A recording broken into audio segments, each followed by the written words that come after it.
Nakakausap ko yung abogado. Ang sabi niya, ipapile pa raw yung piyansa. Hindi raw agad-agad yun.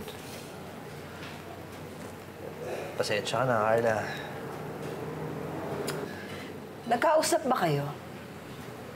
Kasi sabi sa akin ng pulis dito, nag-usap daw kayo nun din eh. Ano ba napag-usapan ninyong dalawa, ha, Eman? Sabi niya, iurong lang daw niya yung kasong ibibigay ko si Munding sa kanya.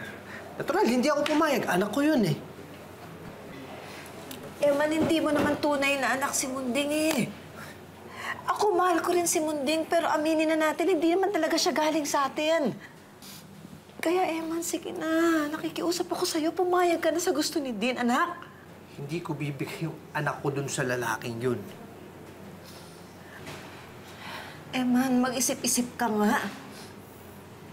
Si Munding hindi mapapasama yun kay Dean. Dahil ibibigay mo siya sa tunay niyang ama. Pero kami ng kapatid mong si Carla, kami ang mapapasama pag nagmatigas ka. Pagpasensya mo na ako, ha? Kung nangungulit ako sa'yo. Pero sana maawa ka dito sa kapatid mo. Huwag mong payagan na masira ang buhay niya. Tingnan mo, bata-bata pa niya. Pero ako, kung gusto mong isakripisyo, gusto mong mabulok dito sa bilangguan, okay na lang sa akin eh.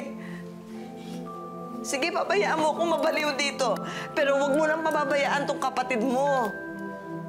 Naawa ka sa kanya, sige na. Eman, yun lang ang paraan na nakikita ko para makalaya kaming dalawa. At kailangan pumayag ka sa gusto ni Dean. Pumayag ka na, Eman. Ino, Kuya. Please. Kuya, tulungan mo kami ni Nana.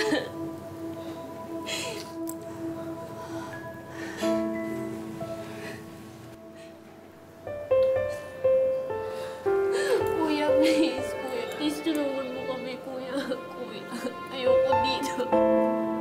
Nay. Kuya, ayoko dito.